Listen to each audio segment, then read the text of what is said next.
Huwag ka nang lumuha, nandirito na kami. Ayusin natin ang problema. Kayang-kaya mo, kayang-kaya mo, kayang-kaya mo yan. Kayang-kaya mo, kayang-kaya mo, laban lang. Kayang-kaya mo yan. Kayang-kaya mo, kayang-kaya mo, kayang-kaya mo yan. Kayang-kaya mo, kayang-kaya mo, laban lang. Magandang hapon po, Pilipinas. Welcome back sa inyong paboritong pagsabado programang Kaya Mo Yan sa DZRH. Sabado ngayon, August 3. Nako, Yeah. August na. Malapit ng ang bare Pasko. months. Magandang hapon, partner Cory. Magandang hapon, partner Amer. Magandang hapon po mga kababayan. Ako po si Cory Quirino.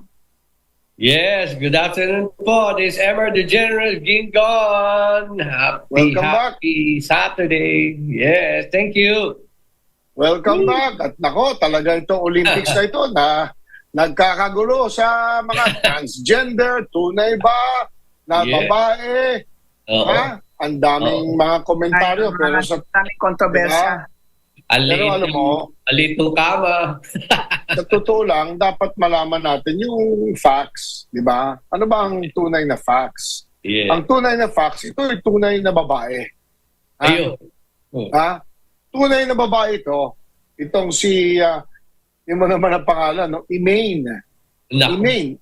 Oo. Pagkabilis mo, Imane. Imane. Imani, Diba? mani. Di ba? Lalaki. Mani. Tunay na babae Oh. na iba lang ang chromosome. Di ba? Ibang klase. Di ba? In fact, dun sa lumabas na statement, pati yung Italian nag-apologize. Mhm. Oh. Di ba? Dapat Ang tanong dyan, bakit siya pinagbawal ng isang taon Yeah, binalik sa mo. isang competition at hindi siya pinagbawal this year? Nako. In other words, yung boxing community, palpak Yun, nako. lang yun. Bakit tayo nagkakagulo? Dahil yung boxing community, yung mga nagmamahala niyan, hindi nagkakasundo. Yun. Yung pala yun. Wala yun. Ginaya. Eh, siya ay Ayun. Siyempre, Cory, Emer, IOC ito. International Olympic Committee ang nagde-decide. This year, tinanggap siya. Kahit last year, sinabi nung isang body, Oo. hindi, sobrang, sobrang, yung testosterone level mo, sobra. Sobra. Paano na? Hindi nakalaban doon, pero nakalaban dito sa Olympics. So, ano gagawin natin? Yun. Di ba? Sabi nga, merong mga nilalang na pinanganak na merong special power. Si Yao Ming eh. Di ba? Oh. Higante. O, hindi natin question yan. Oo. Di ba? Tama. Ang dami Manny Pacquiao lang eh. Ayan, Ano ba dapat si yan. Manny Pacquiao, Emer, pagka ginab ka sa shoulder na ganyan, Yan. tumba ka. Tumba ka. Tumba ka. Tumba. Minsan nakausap ko non-event. Ginabla ako na maiksing gano'n. May special power. Yeah. Gifted yan. Siyempre, maraming debate dito, Cory. Kung lalaki sumusobra naman sa testosterone level, okay lang. Mm.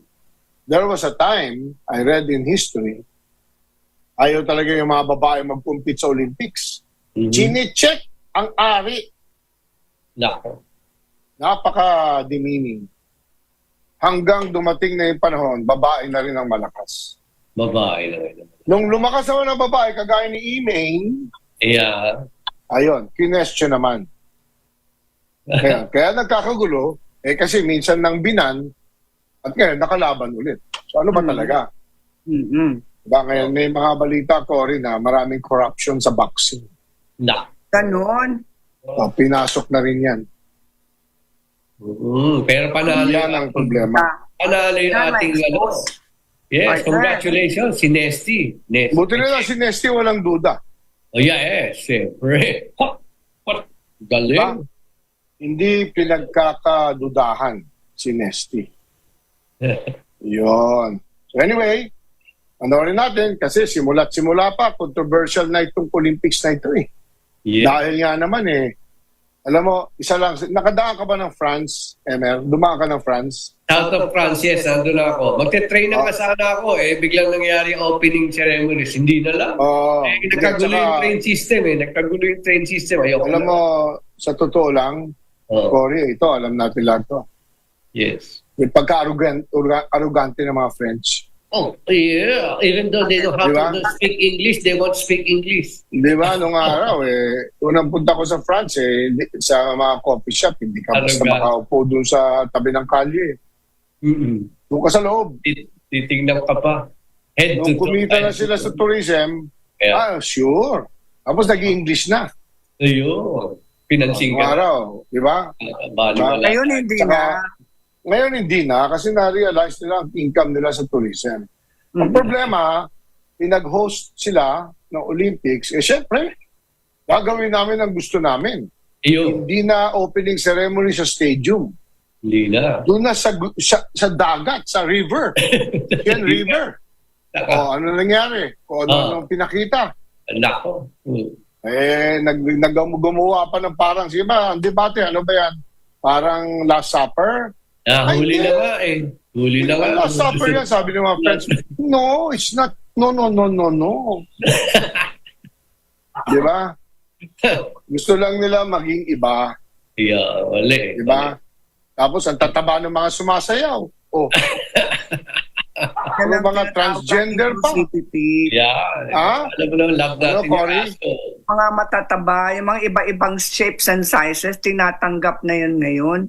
Pati Kaya sa nga, mga world, pati sa mga beauty Correct. pageants, kasi yan ang bahagi ng inclusivity. pero alam mo, Cory, merong traditions sometimes. Ako ay may conservative pa rin.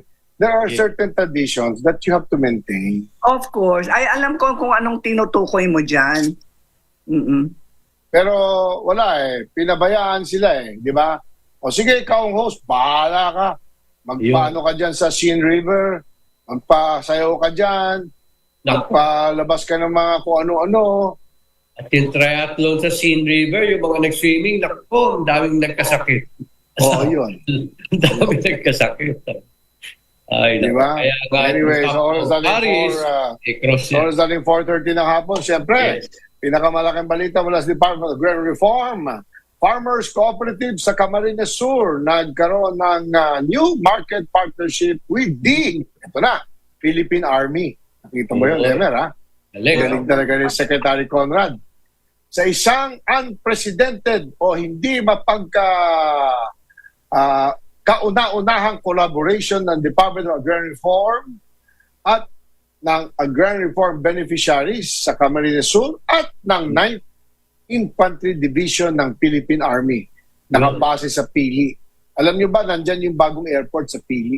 Sa Pili ay yung bago pala. Yes. Maliban sa masarap ang Pili. Di ba? Ang Pili, di ba, Cory, healthy din. Di ba? Mataas sa Very healthy. vitamin E Ayun, kita mo. Pili pala dapat siyang pili. at magnesium. Yung Kita vitamin E and magnesium. Siyempre, yung pili, no? Napakasarap. Ang partnership na ito ay pinalakas sa ilalim ng Memorandum of Agreement or Understanding and Marketing Agreement na siyang sinisiguro ang steady supply ng fresh farm produce for Army personnel. Yan. Feed the troops. Di ba? While providing reliable market sa mga local farmers. Ayon kay Major General Adonis Arbajao, Commander of the 9th Infantry Division, sinabi niya, napakahusay nitong partnership na ito. Dinagdag pa niya, dapat sana na manatiling suporta sa mga farmers with sustainable programs like the one helping government eliminate agrarian conflict in our communities. Ang ARBOS ay kasama sa initiative, nagkaroon ng 9 agrarian reform cooperatives and associations mula sa Bombon, Tigaon, Pili, Ocampo at Naga City. Tatakbo daw si Mayor Lenny, ha? Yes. Sa Naga City. Mm-hmm. Si Emiliana Volante, President of the Siembre Agrarian Reform Beneficiaries Organization in Bombon, in-highlight ito ang significance ng agreement. At sinabi dito, bago sila magkaroon ng mahihirap na maghanap ng mga buyers, ngayon merong guaranteed customer. Alam mo, yan ang pinakamagandang negosyo, Emer, di ba? Guaranteed customer. Yes. Walang matatapon doon sa ginawa nilang produce. Ang ganda niyan. Ayon kay DA Regional Director Ruben Theodore C. Sindak, sinisindak tayo dito. Pinarangalan niya ang Army sa role dito sa rural community welfare. Alam mo talaga yung sundalo, hindi lang para sa digmaan. Di ba? Di ba, Emer? Developer yan, no? Harmonious collaboration fulfills our shared mission as public servants. Yan. Dinagdag ni Sindak ng 9th Infantry Division ay the first Army unit sa buong Kabikulan na papasok sa ganitong agreement with local farmers groups. Ito ay isang significant milestone. Yan. Nabi pa niya ni Renato C. Bequillo, Provincial Agrarian Reform Program Officer. Ang partnership ay magbibigay ng agrarian reform beneficiaries na guaranteed market of their produce at open opportunities for them to reach more buyers. Dinagdag pa ni Bequillo na ang innovative partnership ay siyang nagpapatunay sa commitment ng Department of Agrarian Reform sa ilalim ng Secretary Conrad Estrella III ng commitment para sa land distribution at magbigay ng marketing support para umangat ang productivity at profitability ng mga farmers.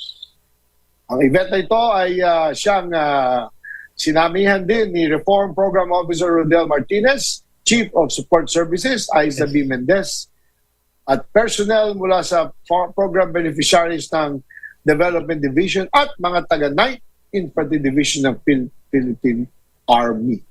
Galing. Ang sundalo, hindi lang para sa gera, pero dapat kasama sa community building. Yes. Tama? Yes. Kasama yan sa laban sa kahirapan. Para sa iyo, ang laban na to. Okay, bago tayo mag-break, sa oras natin 4:18, galing kasing European eh. Sabi ng Pagcor, adik ka na ba sa sugal? Lagi ka bang nakakaramdam ng matinding udyok na magsugal? Laging gigil at makabawi sa pagkatalo? Naglalaan ka ba ng mas malaking oras at salapi para sa sugal kaysa halip na para sa pamilya? Nababaon ka na ba sa utang at nagbebenta ng mga ari-arian dahil sa pagsusugal? Kung kailangan mo tulong o maging ang isang mahal mo sa buhay, may mga programa ang Philippine Amusement and Gaming Corporation o PAGCOR tulad ng Player Exclusion Program at iba pa. Para sa dadag na detalye at impormasyon tungkol sa problem gambling, log on sa www.pagcor.ph/regulatory/responsible.ph. Sa paalala mula sa PAGCOR kay Chairman Al Tenco. Sabi nila, game safely, game responsibly. Babalik kami. Standby po mga kaibigan.